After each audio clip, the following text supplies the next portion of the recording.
बेशक इंसानों ने बहुत सी मिथोलॉजीज को जन्म दिया है और इन मिथोलॉजीज में हमें बहुत से अजीब मिथिकल क्रिएचर्स देखने को मिलते हैं। पर क्या ये मिथिकल क्रिएचर्स सिर्फ कहानियों का ही हिस्सा हैं या फिर वाकई में एक वक्त में इस दुनिया में एग्जिस्ट किया करते थे? ये जानने के लिए वीडियो पूरी देखना। Number 7, giant serpents. दोस्तों, जायंट सर्पेंट्स या स्नेक किसी एक मिथोलॉजी में फेमस नहीं है, क्योंकि अगर आप नॉर्स मिथोलॉजी को देखोगे तो आपको यॉर्मनगांडर जैसा जायंट सर्पेंट देखने को मिलेगा।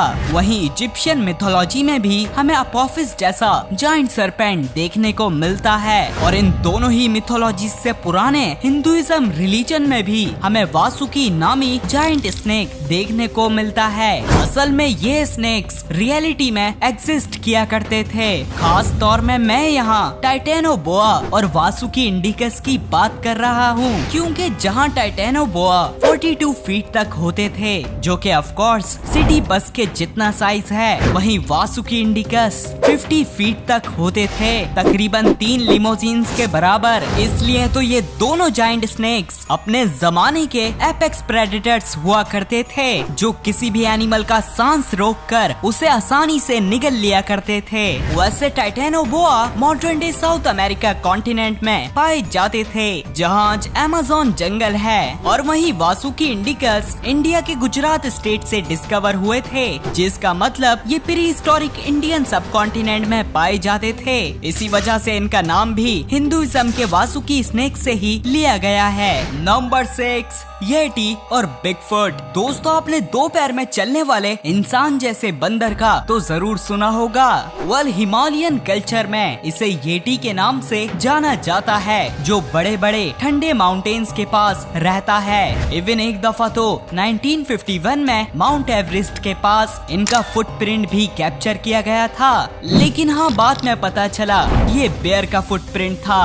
बहरहाल इसी क्रिएचर का एक वर्जन नॉर्थ अमेरिका के नेटिव अमेरिकन के बीच में भी बहुत फेमस है, जिसे बिगफुट के नाम से जाना जाता है। और इस क्रिएचर को भी एक बार 1967 में रिकॉर्ड किया गया था, पर काफी सोर्सेस का मानना है ये फुटेज सही नहीं है। लेकिन जो भी हो, आज से तकरीबन 3.7 मिलियन ईयर्स पहले अफ्रीका की सख्त गर्मी में ऑस्ट्रेलोपिथिकस नामी एनिमल्स घूमा करते थे, और ये बिल्कुल किसी येटी या बिगफुट जैसे दिखाई देते थे। वैसे ये एनिमल्स कोई और नहीं बल्कि हम इंसानों की ही एक अर्ली फॉर्म थी, क्योंकि हम इंसान ऑस्ट्रेलोपिथिकस की ही एक नस्ल से इवॉल्व हुए थे। ऑस्ट्रेलोपिथिकस के दिमाग का साइज मॉडर्न डे ह्यूमंस से 3 गुना छोटा होता था, इसलिए ना इनमें बोलने की एबिलिटी थी और ना ही टूल्स बनाने की एबिलिटी। Number 5, unicorn. दोस्तों, यूनिकॉर्न जैसे क्रिएचर का सबसे पहला एविडेंस कहीं और से नहीं बल्कि पाकिस्तान और इंडिया की फेमस इंडस वैली सिविलाइजेशन की सील्स से मिलता है। और काफी लोग मानते हैं ये बस एक मिथोलॉजिकल क्रिएचर हैं, लेकिन दोस्तों, इनके जैसा एक एनिमल इस दुनिया में जरूर आया था, क्योंकि आज से 40,000 साल पहले आइस एज के ठंडे तरीन दौर में इलास्मोथेरियम नामी जायंट हॉर्न वाले राइनोस इस दुनिया में घूमा करते थे। और आपकी इंफॉर्मेशन के लिए, राइनोसेरस के क्लोजेस्ट रिलेटिव्स हॉर्स ही होते हैं। और अगर इलास्मोथेरियम के हॉर्न के साइज को कंपेयर किया जाए तो ये एक इंसान के बराबर होता था, और यही वजह है कि इनके पास इस दुनिया का लार्जेस्ट हॉर्न्ड एनिमल होने का रिकॉर्ड है। बहरहाल क्लाइमेट चेंज और मॉडर्न ह्यूमंस के आने की वजह से ये इस दुनिया से एक्सटिंक्ट हो गए थे। नंबर 4, कथुलू। दोस्तों, कथुलू बेशक एक मॉडर्न मिथोलॉजिकल क्रिएचर है, जिसे दी कॉल ऑफ कथुलू नामी फिक्शनल शॉर्ट स्टोरी में पहली बार 1928 में इंट्रोड्यूस किया गया था। इसमें कथुलू को खौफनाक सा दिखने वाला एक ऑक्टोपस जैसा जायंट मॉन्स्टर बताया गया है, और ये अजीब क्रिएचर समंदर की गहराइयों में रहना पसंद करता है। और अगर आप क्रेटेशियस पीरियड यानी डायनासोर्स के जमाने में जाओगे तो आपको वाकई में कथुलू जैसे दिखने वाले खौफनाक जायंट सेफलोपॉड्स जरूर समंदर की गहराइयों में देखने को मिलते, जिसकी सबसे बड़ी मिसाल टूसोथूथस है। ये एनिमल्स 40 फीट तक लंबे हुआ करते थे और अगर ये साइज कंपेयर किया जाए तो 2 जिराफ के जितना है। इसी वजह से टूसोटूथस आराम से मोसासॉर्स का भी शिकार किया करते थे। वेल माना जाता है ये 66 मिलियन ईयर्स पहले होने वाले एस्ट्रॉइड के इम्पैक्ट से एक्सटिंक्ट हो गए थे। Number 3 dragons. ड्रैगन्स को तो आपने लाजमी किसी मूवी या सीरीज वगैरह में देखा होगा। आमतौर में इन्हें ईस्टर्न कल्चर्स में बिना विंग्स के डिपिक्ट किया जाता है और वहीं वेस्टर्न कल्चर्स में इन्हें विंग्स के साथ दिखाया जाता है। वेल माना जाता है ड्रैगन्स का कॉन्सेप्ट डायनासोर्स से आया है, क्योंकि पुराने जमाने में भी लोगों को डायनासोर्स के फॉसिल्स मिला करते थे और ये उन फॉसिल्स को देखकर लोगों ने ड्रैगन्स जैसे मिथिकल क्रिएचर्स को इमेजिन कर लिया। लेकिन हाँ, 66 मिलियन ईयर्स पहले ड्रैगन्स को इमेजिन करने की जरूरत नहीं थी, क्योंकि उस दौरान क्वेटल्सकोआटल्स नामी इस दुनिया में इवॉल्व होने वाला सबसे बड़ा उड़ने वाला क्रिएचर किसी ड्रैगन से कम नहीं दिखाई देता था और कंपैरिजन के लिए सिर्फ इनकी चोंच का ही साइज 2 इंसानों के जितना था। इसलिए तो ये आसानी से मरे हुए डायनासोर्स और इनके बच्चों को खा लिया करते थे।